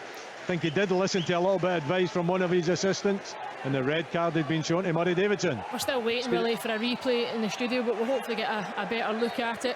Murray Davidson doesn't seem to be convinced it was a red card. I would need to say in some time. I know a player's going to protest it at a certain point, but he looks slightly baffled. He's a strong tackler, isn't he? He's wholeheartedly, you know. It's late. He likes that strong tackle. Yeah. I think it's an honest attempt. For me, it's not a red card. Is he on a yellow card already, Willie? It was a straight red, though. Straight red, so will be for Goal! Alan Forrest! Cocker whips it across, and there's Forrest coming on it with his right foot, passing into the bottom corner. Hearts are off and running, 59 minutes on the clock. Hearts 1, Ross County 0. Brilliant goal, Alan. Brilliant team goal. Magnificent. Great movement, give and go, 1 touch, 2 touch. Continues his run, as you say, into the box. He's just at the edge of the 6-yard box and he slots it home with inside of the right boot. Probably the first time this afternoon that I've actually seen Hearts string a number of dangerous passes together and get themselves into an area that they can actually go and get a goal for it. What's a strike? Wasn't it? He followed it in. They were working it down the right-hand side and quickly shifted it out to the left, and Cochran's there, whips it across, and Forrest with a lovely finish. Been a different Hearts in the second half. It's actually the tempo. A tricky one for him to take, Alan, because he's running in at pace and the ball gets fizzed back across with a decent bit of pace on it as well, but he converts it really, really well. Yeah, a great goal for the home side there. 1-0 up against Ross County at Tynecastle. I've just seen the pictures coming in here from McDermott Park. Darryl, I seen us all too often last season. Callum Davison just looking stressed, under pressure, arguing with officials. You know, you can see the toll it's taken. And then especially when you see a decision like that, which at the first viewing doesn't look as if you could argue it endangering the safety of a player, but I think that's one of those borderlines that, ironically enough, if VAR were introduced, I'm not sure that would do the same outcome. It's late, Darryl, and it's clumsy, but there's no force, there's no velocity. Yep. I don't think he's endangering the opponent, and Callum Davidson's going to be really frustrated. It's certainly one for hopefully the sportsing team to look over later on. I mentioned the Rocky Bashiri elbow early on in the first half. To me, that looked like he was endangering the opponent. There was no card produced for that, so Callum Davidson's now going to feel slightly hard done by that his side are now down to 10 players. And having put Stevie May on to try and get a goal down. Of a challenge that we are certainly debating it. VAR in halfway through, Leanne, because if St Johnstone go down or something, you know, if they go down by a point or 2 points and lose again today, look back at this, and if we had VAR, I get but there will be other decisions. I totally get it when it comes to when you look at results, but for me, an elbow to the head is endangering an opponent. So if you can stamp that out the game pretty early doors or as quick as you possibly can, those types of decisions have got to be made, and you've got to get those right, because players cannot get away with that. But ultimately, for me, I think VAR's got to come in as soon as we can get it in, because you need to get the majority of decisions right and give the referees the best chance to get them right. Take the bit out of it, how much it will impact teams and how many decisions we'll discuss in the first round of fixtures. Just let's get as many decisions right as we possibly can. There's going to be borderline decisions like these throughout the season, so if VAR is available, I still can't comprehend why you wouldn't want to, if it's available and ready to be implemented, put it in place to stop. Yeah, as Willie was saying earlier on though, Darryl, you know, he took a lot of advice clearly from his fellow officials there. They obviously all who have a split second to make that decision. Yeah, it looks a poor decision, I have to say. Check what's happening in your game, Rugby Park. Well, with a double, there's a wee check. It's all United. Kilmarnock have crumbled, I have to say. Dundee United, although they're only leading still by 1-0, have a real grip in this game. And Kilmarnock, Derek McInnes has responded by making a double substitution. Fraser Murray and Liam Donnelly have come on. Alan Power, the captain, has made way, and sad to say, so has Ryan Alabioso has been removed from the action, just not having the impact he had last week. So Kilmarnock have changed their shape, changed the personnel as well, trying to get themselves into this game. We've played 65 minutes, it's still 1-0 to United, and for me, they have a real grip on this game. Kelly desperately need a goal. Let's bring in Stuart Kettlewell. We're chatting about strikers. Lawrence Shanklin, who you think could be the top striker in the league this season. Stuart, what are your thoughts? Yeah, I think the obvious ones, Kenny, you look at the likes of Kyogo, Morelos, Giacomakis, these types of guys. I still go back to Liam Boyce. I know Alan's talking about him having a wee bit of an issue with his Achilles, but you know, he's a guy that's got pedigree and been the top goal scorer. He done that with Ross County several years ago, didn't he? Finished the top goal scorer. And if he can stay fit and get in that team, I just think he's a brilliant finisher. I think he's a fabulous player. So that might be a wee outside shout for somebody in a Hearts jersey that could be up in the mix as well. We're talking, Willie, with the ins and outs at Aberdeen. I mean, it would have been a right result, I think, but it looks as if it's fallen through. You know, David Bates potentially off to Legia Warsaw, and Aberdeen getting a fee, which I think would be a result, it's fair to say. He wasn't good for them last season. No, he wasn't, and you know, I think you know, the manager has made his mind up about him as well and wants to move him on. So when that's the case, and I think Jim Goodwin's had difficult conversations with a number of players to move them out, and you know, when you're not wanted at a club, then I think the best thing for everyone is to move on. But to get some money for him on the back of the performances that he put in last season would have been a real win for Aberdeen. and obviously, you know, giving Jim a little bit more money as well to go out and spend and strengthen even further. So that will be disappointing for them. I don't think he'll take part tomorrow. I think it'll probably be Ross McCrory that will play at the back, but you know, he's still there. He'll be in the bench. He might be asked to come on, but his performances last season didn't fill me with an awful lot of confidence on his defensive capabilities. I'm really excited to see what Aberdeen do this season. Jim's effectively taking a scorched earth approach to last season. Everybody hosed out. I think McCrory's one of the few survivors. I think Miovski is going to be the breakout player out with the old firm to get to 15-20 goals. He takes penalties, he can hold the ball up, he's powerful, he can head the ball, he can shoot from distance. He looks the business. Who's got the goal? Yeah, Kenny, it's a goal back for Dundee. It's a corner kick from Paul McMullen into the front post area, and it's Cammy Kerr, who's already scored a few goals this season in the Premier Sports Cup, gets across the front area and glances it back in to give them a slim hope in this game. It's Dundee 1, Partick Thistles 3. Yeah, some game there at Dens Park this afternoon. Just dropping into the leagues down below, into League One. Dunfermline 0, Alloa 0, Falkirk 0, Montrose 0, Kelty Hearts 0, FC Edinburgh 1, Peterhead 0, Airdrie 2, and Queen of the South 1, Clyde 2. And into League 2, Bonnyrigg Rose have gone ahead against Forfar. What a result that could be for them. We heard from them on the programme during one of the Premier Sports Cup games with the treasurer on. He was talking there about the real interest. I think he talked about 500 season tickets sold. He spoke about their journey through the pyramid system. What a success they have been. 1-0 up at home to Forfar. Dumbarton, 2 very early goals for them there. They're still 2-0 up against Stirling Albion. Elgin City 0, East Fife 3, Stenhousemuir 1, Albion Rovers 0. Had a few people tip up Stenhousemuir for the title in League 2, and Stranraer 1, Annan Athletic 0. Just back to your specialist position, Willie. We were having a chat earlier on during the Livingston Rangers game about John Souttar, and you know, he really got out-muscled by Nubly for that opening goal for Livy. And Michael was talking, and Neil McCann was talking about he was playing on the right-hand side of a 3 last season, and the adjustment he's had to make playing left centre-half, and also having to deal with Barisic, who's not perhaps the most switched on defensively. How difficult is it? So I was putting it to Neil, we see wingers, you know, swapping from side to side, but for a central defender, how tough is that? Well, I found it dead easy, Kenny. Because I used to play mostly left-hand side to make sure that Big Dougie Rigby was doing what he should be doing. But I think John Souttar, I mean, I think he's an accomplished player, and yeah, you prefer to play on your natural side, but you should be able to cope and adjust. You know, he's been around for a long time now, been dogged by injury. He's a very accomplished player. He's an international too. So although it's maybe not his preferred position, he would prefer to play on the right side, I think you've just got to adapt to it, and you should be able to adapt to it. And I would expect John Souttar to adapt to it, because I think he's a top quality player that will maybe take a little bit of time, but I'm sure that he will adapt to that situation. But, you know, speaking personally, and I did play most of, you know, my career more to the left than to the right, I think you can adjust yourself, and the more experience you get in playing in that position, the more you get used to it and the more you adapt to it.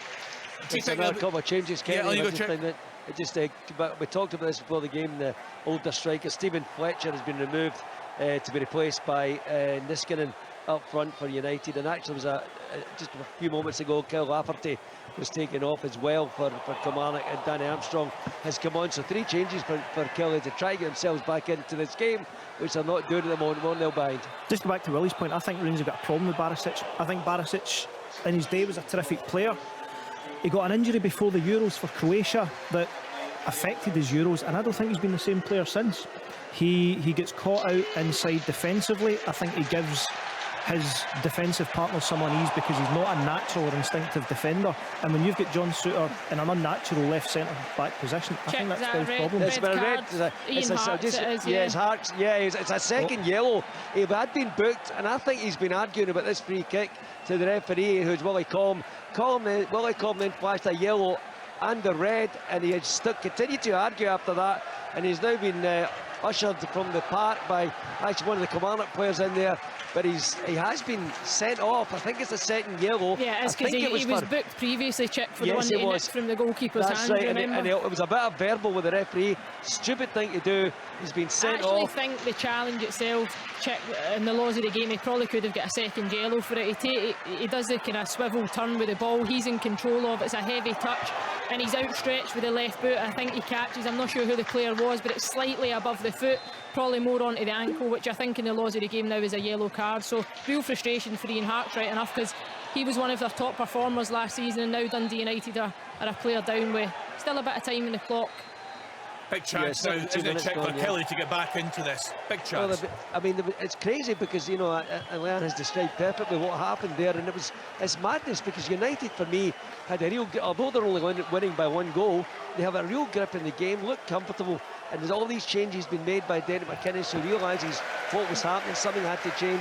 He's put the personnel on, and now they're a man up, and we just have to see how this unfolds. But it certainly gives this Killie, and of course the Killie crowd, 8,000 inside the ground, have reacted to this as well. So it will give Kilmarnock a bit of a lift. Yeah, so just looking at the scores in the top flight as things stand, full-time from earlier on, Livingston 1, Rangers 2, Hearts 1, Ross County 0, Alan Forrest, a really good team goal in 59 minutes. They were on the back foot for long periods in that first half. Kilmarnock 0, Dundee United 1, a great goal from Dylan Levitt on 43, but they could be on the back foot now. Ian Hart's just sent off there for a second yellow card, and really hard stuff, I think, for you to watch. St Johnstone against Hibs, Willie Miller. It's not been a great start to the season for you or for Callum Davidson. Murray Davidson showing a red card in that one. Yeah, well, it makes it difficult for them now, doesn't it? They did have an effort in goal.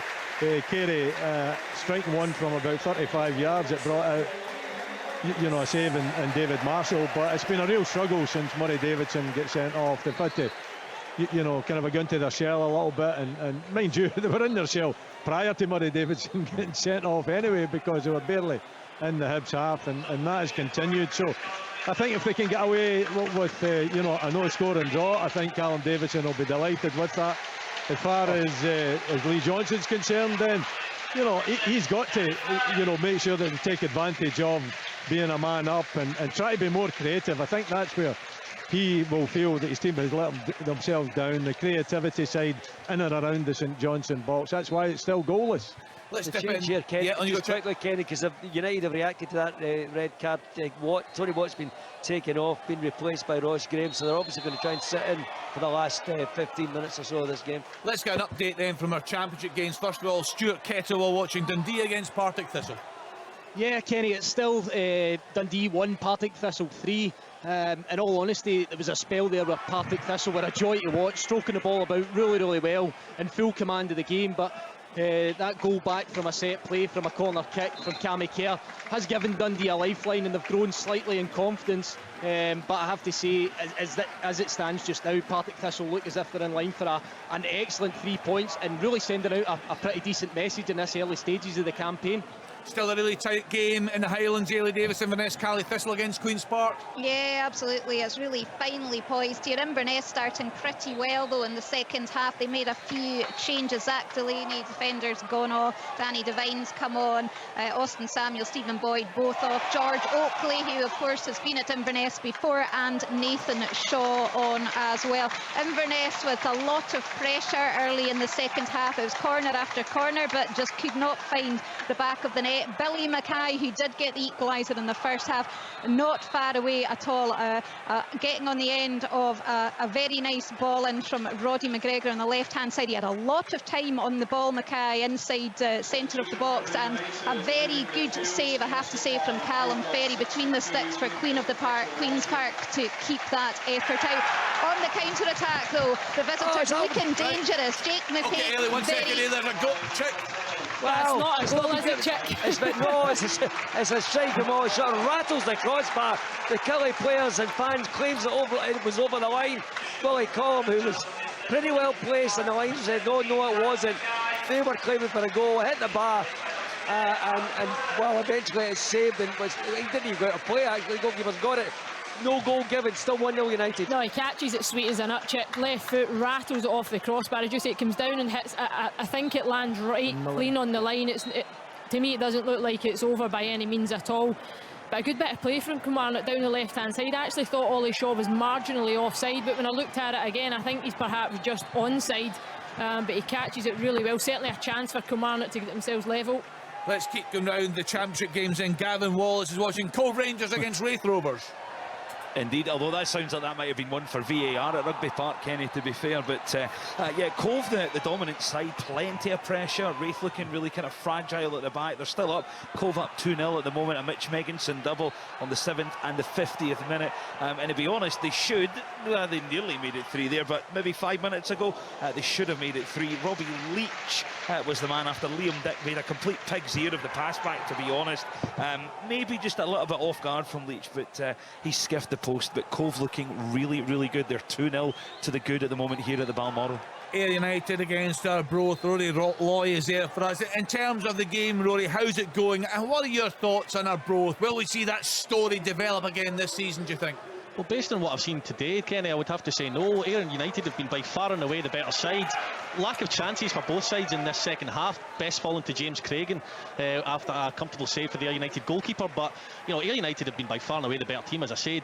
For anyone that's seen the role Joel Newbley played today for Livingston, Dippo Akinyemi's played a very similar role for Ayr today, and he's done it very well. Maybe not with the guile that Joel Newbley does. You know, he's lacked in front of goal, but you know, Ayr have been very good. I've been impressed with them, and Lee Bullen must have been impressed. And as it stands, it's a much better point for Arbroath than it is for Ayr United. But you know, Dick Campbell's not happy. He's made 5 subs. He made 3 at half time. He's made 2 throughout the course of the second half. He's not a happy man. But I did watch St Mirren do this to Arbroath in the first game of the Betfred Cup, and Arbroath nicked it. They're very good at that, so I would not rule them out of taking the 3 points. However, so far, Ayr United have been the better side, Kenny. Right, I'll round up the scores for you with around 15 minutes or so left to play. Hearts 1, Ross County 0, Alan Forrest on 59 minutes. Kilmarnock 0, Dundee United 1, Dylan Levitt on 43, but United down to 10 men. Ian Hart sent off, and Kelly just hitting the crossbar in the past couple of minutes. St Johnstone 0, Hibs 0, Murray Davidson sent off on 58 minutes. What a goal! We had wait to see this. It's a long ball.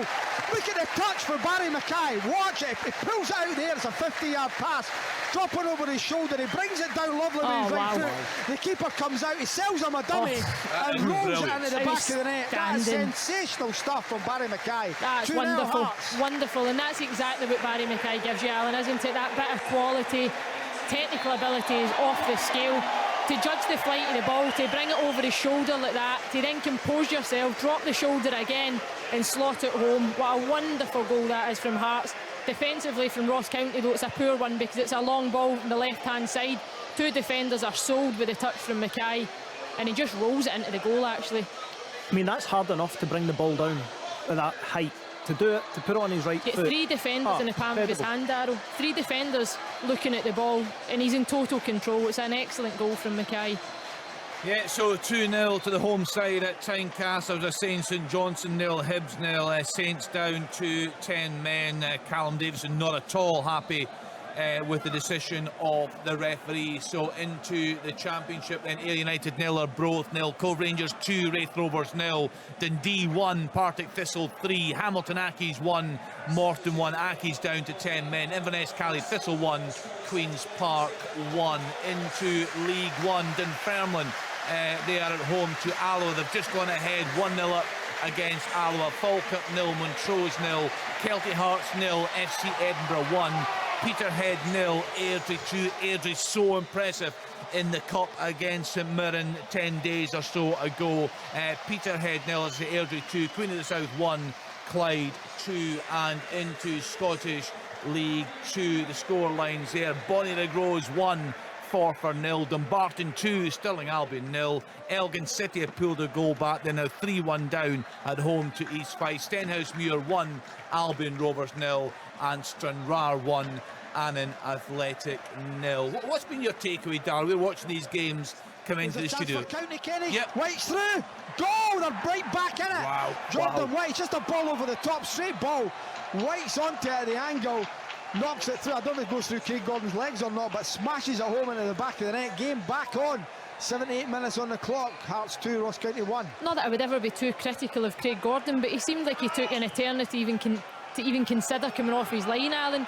And for all that we speak about possession-based football, we've just had 2 goals in this game that's very direct play, ball over the top, go and turn the back line and get after it. But it's a good finish from Jordan White. He's still got an awful lot to do. Listen, we've got to be honest, because there's been so much praise for that keeper, but that was poor from Craig Gordon, wasn't it? I think he's caught in 2 minds. I think the way that the ball travels and the distance that the ball travels, Kenny, that he's perhaps thinking that the defenders are going to recover, but in the end up he makes it easy for Jordan White, because he comes out at the very death and he makes his decision, go and make the contact and slot it past him. It's a good finish, but it's an easy one. He opens his body up. Caught in 2 minds, which is not like him, I would need to say. I think he was shocked. I think he was shocked that it was so easy to get the ball over the top there. And you said by the time he'd made that decision, it's too late. And if he just stays in his line, then he'll be criticised for why did you not come out. What's your takeaway so far, Darryl, from what you've been seeing from the games coming in? Honestly, in the Championship, Partick Thistle 3, Dundee 1. Dundee, everybody was talking about as genuine title contenders. Partick Thistle, again, contenders, but the extent to which they've battered Dundee, I think, shows that they have the creds. I think one of my takeaways just watching these games come in, Leanne, is that any game, home or away, involving Ross County this season is going to be entertaining, isn't it? Yeah, Big decision here. Is it a red card? Is it a yellow card? I think it's just a yellow card, but it's late again. His foot's on the ground, he goes in, and he's definitely late. Chabraya, I think it is, that has put the challenge in the left back. We've got to look at it again. That looked worse than sending off to me at first impression. It's the pace, it arrives as he endangering the opponent again, as we've spoke about. Looks to me like in this one his legs perhaps straight in the first viewing of it. I'll see it again and I'll make my decision from there. Where the contact is again, is it on the foot? Is it above the ankle? I think that's the point Ryan McGowan's making. Right, Rory. Yeah, it's a red card at Somerset Park, and it's for Thomas O'Brien. It's that man again, Akinyemi, who gets in behind. He gets past O'Brien. O'Brien makes a decision to claw him back. He starts walking off the pitch before the red's even there. He knows it. The Arbroath fans know it. Arbroath down to 10 men, but it's still 0-0. Yeah, and should we have seen a red card there? That looked to me worse than the first one. He plays the ball though, I think, Kenny. Albeit he arrives with a lot of force. Callum Davis is going nuts. He plays the player.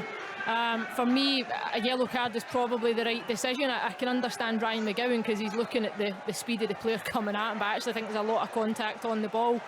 Again, it's probably another one for the guys on Sports Scene later to mull over and see what their decision would be. Here we go, one more time. Here we are, slowed down, here we are. Did he get the ball? No, has he missed it completely? I think he has. The ball's gone out for a throw-in, so he's not won the ball. He's not high though, that's the thing as well. You know, I think he stays on the ground with the challenge. I think Callum Davis will be really interesting post-match in this one, because I think he can feel hard done by with these 2 decisions. I'm going to stick with yellow on that one. All right, controversial. No, I agree, but I think both were yellow. Somerset Park, Kenny, the ball is played into the box from that free kick from the red card. The United fans are on their feet. Reading plays the ball in to Akinyemi again, who takes a touch across the defender. I think the defender gets there first. The Ayr fans think differently.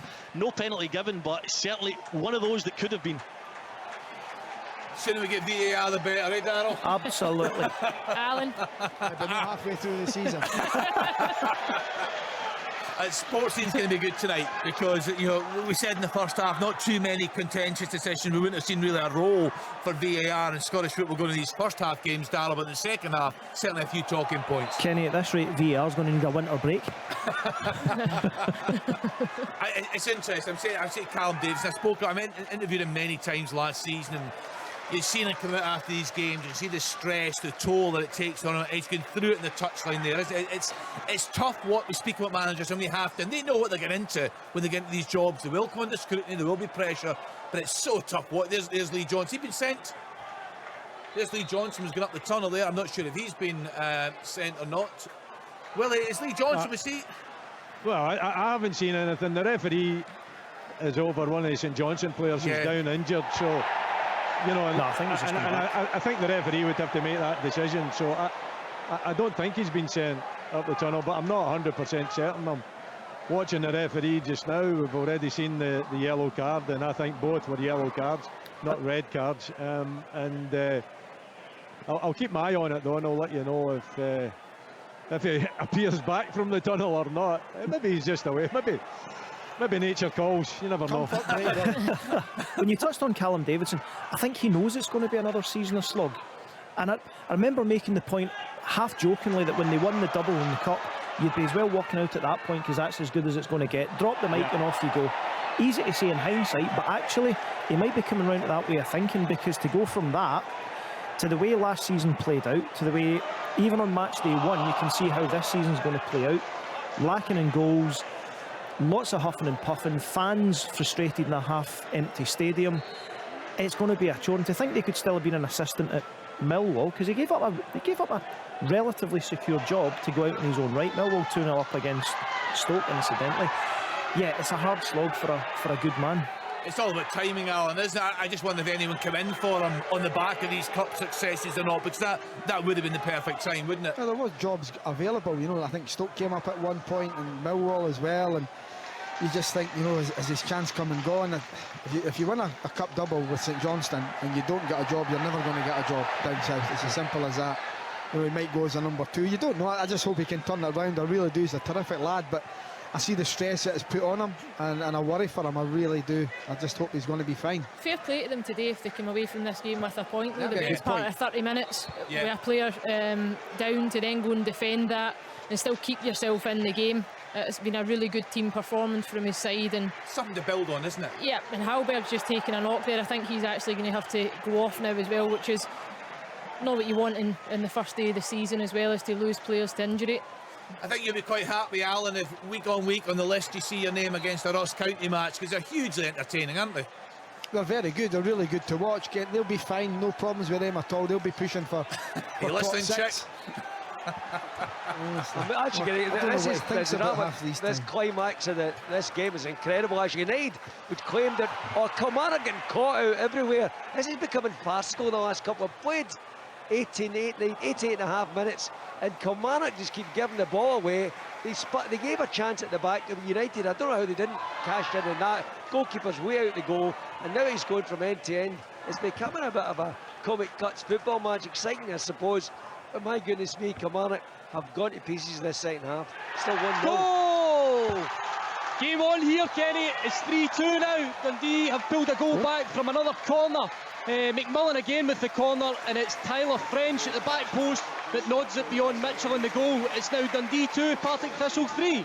Just shows you never take anything for granted. Stuart was telling us we're playing really nice stuff. Partick Thistle looking very, very comfortable. Dundee, the pre-season favourites, I think it's fair to say, in that league after the relegation last season, right back in it at Dens Park. Should be a grandstand finish there. Just going through the rest of the games then in the Championship. Ayr United 0, Arbroath 0, Cove Rangers 2, Wraith Rovers 0, Dundee now 2, Partick Thistle 3, Hamilton Accies 1, Greenock Morton 1, Inverness Cally Thistle 1, Queen's Park 1.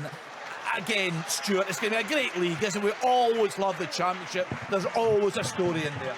Kenny, as you know, I'm a huge fan, but I'll tell you, if this game's anything to go by, we're in for an absolute treat this season.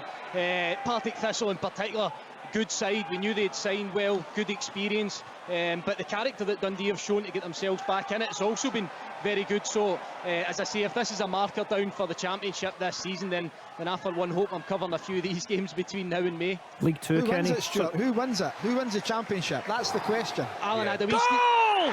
Oh my goodness me! Right on the 19th minute, Kilmarnock have equalised. I think it's Ash Taylor at the fast post. He just strikes. It's a corner kick. Everyone's up for it. They just put it in the mix. It falls to Taylor, and he volleys it beyond Bergiti. It is Kilmarnock level. It's Kelly 1, Dundee United 1. 4 minutes of time added on. That's a finish that a striker would be proud of, Chick. That's for sure. Ash Taylor at the back post. Normally you expect him to be on it with his head, but it just drops. It's a flick off somebody else, and he just takes it on the volley and smashes it into the roof of the net. He's got form for that. He's done that repeatedly for Aberdeen. Finish. And I tell you what, Chick, they've been knocking on the door, and what you say is that they've fallen to pieces in terms of defensively, the transitional moments that they've been caught, but they've been the ones that have been pushing for the goal. Dundee United, I think, were happy to take the 1-0 deficit and head back up the road, but Kilmarnock have been pushing. They've been asking questions defensively, balls over the top. Ollie Shaw had a couple of nicks. Kerr McInroy put in a couple of good balls into the box, and they've probably got their just rewards off of that. It comes from the corner kick. I was sitting thinking earlier of a horrible question to ask our pundits, and I'm a bit late doing it. Maybe it's unfair. If you're putting a team together, you're picking a manager, Just look at the two on show at Rugby Park this afternoon. That's a toughie, isn't it? Derek McInnes, Jack Ross. Well, I think if you were an owner of a club and you were looking for a manager, is that what you mean? Yeah. What's the job? Yeah, I think it's a safe pair of hands, whoever you pick. Yeah, I really certainly do. two of the most handsome in the Premiership. The two most handsome. Well, it's an interesting. We sent our most handsome reporter there as well. There we go. Oh, keeper saved it. Could have done better. Shouldn't he check? What a chance. Should have done better, yeah, absolutely. There's United who now look totally rattled. They're just hanging on now. It's incredible how this has ebbed and flowed, actually, because they would have settled for a point. Kilmarnock at one point. Now they want to go and win it. And United will now settle for this point, which I'm sure will get it. We're halfway through the time added on spell, Kenny. Check, is it fair to say that Kelly haven't looked back since they took off Ryan Alabioso? Some people might suggest that. Check a positive from this game today is that you talked about the big attendance there. They're going to come back, aren't they? Because it's been an exciting game.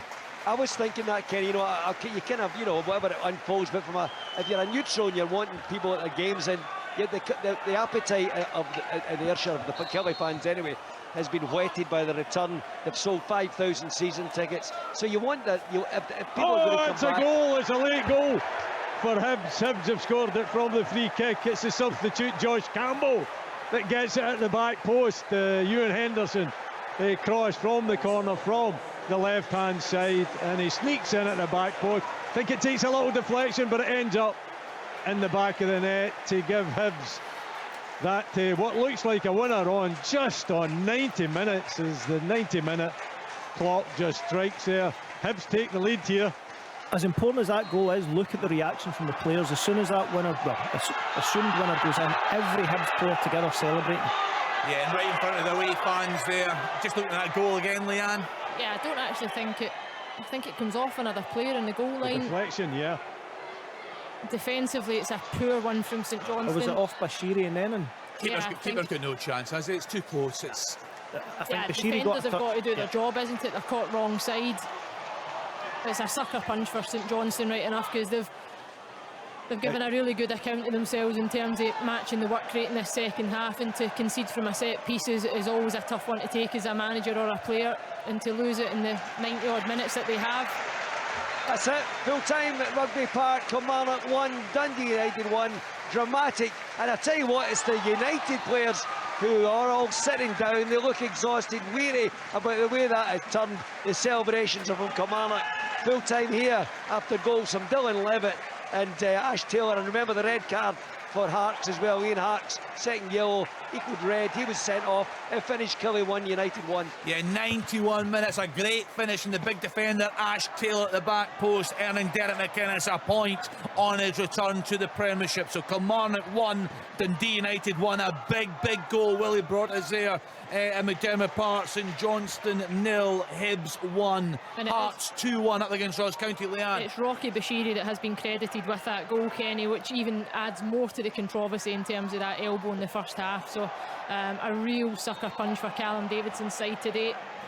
Yeah, we'll bring you that post-match interview. Always interesting to hear from Callum. No doubt he's a man under pressure. He will know that. He knows he needs to get off to a good start this season. They were involved in the Premiership playoff last term. They came through against Inverness Cali Thistle fairly comfortably in the end. But of course, they're out of the League Cup already, and they are on the back foot in this one.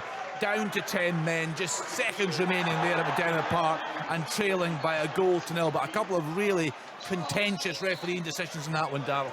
Yeah, I mean, you can talk about VR another day. Yeah, two similar instances, two different outcomes. But if you look at Hibs look as if the shackles have come off now. They're playing with a freedom since that goal's gone in. And don't underestimate the importance of that goal. They've been battered from pillar to post for the last week, 10 days. And having taken, I mean, they're the better team, they're deserving of the goal. You can mitigate the red card, but they've deserved that goal. Yeah, so we're just waiting on the full-time whistles going around the country. I'll give you an update actually from League 2. It could be a good story to follow this season. Bonnie Red Rose, having come through the pyramid system, as you know, a man you worked closely with, Stuart Regan, was a man that got that going. There's no doubt it's been a big success. I was going to say he scored the second there. 2-0 up against Forfar Athletic. Going very well. Go on the rosy posy. But just listen, finished, that is the beauty of the pyramid, getting teams with ambition up into the professional game, and fair play to them. Full time at Inverness. It's Inverness, Cali Thistle 1, Queen's Park 1. Everyone that's come into the league from the lower leagues has excelled. 100%. Gone up again. Edinburgh FC, Elgin, yep. Long may it continue. Yes, we had the club secretary or treasurer that was on during the week. I think 500 season tickets are sold. They're off to a winning start there. They also did well in the Premier Sports Cup as well. Bonnie Rose coming through the system there. 2-0 win for them on the opening day. Also a full-time score in that league. Stenhouse Muir 1, Albion Rovers 0, and Stranraer 1. Full-time at Somerset Park. Defence is on top. It's Ayr United 0, Arbroath 0. Thank you to Rory Lloyd. 2 games still playing there in League 2. Dumbarton 2, Stirling Albion 0, Elgin City 1, East Fife 3 there. And into League 1. Dunfermline 1-0 up at home to Alloa Athletic. That's still playing. Full-time scores: Falkirk 0, Montrose 0, Kelty Hearts 0, FC Edinburgh 2, Peterhead 0, Airdrie 2, and Queen of the South 1. Full-time at Tynecastle in front of 18,202. Hearts 2, Ross County 1. Full-time at Dens Park. Full-time at Dens Park. It finishes Dundee 2, Partick Thistle 3. That was some game there for Stuart Kettlewell at Dens Park. So all the full-time scores coming in, just waiting on a few more just to go through a classified results for you. So still playing at McDermott Park, but St Johnstone really up against it, Willie Miller. They are, you know, and it was a brave defence that they put up after Murray Davidson got himself sent off, but they switched off at that corner kick, and you know, Josh Campbell sneaking in at the back post, got the header on it, the deflection off of Bashir, gave the goalkeeper no chance whatsoever, and it nestled in the back of the net. Listen, Hibs deserve their victory. They've been the better team throughout, but it looked as though the St Johnstone bravery was maybe going to see them over the line to take a point, but it doesn't look like that's going to be the case, as we're just ticking the clock down. You know, maybe a minute left to go of time added on, and it'll be a real blow for Callum Davidson. He must have thought that he was going to get out of this game with a point, but it doesn't look like that way. So we're still playing here as we just run that clock down.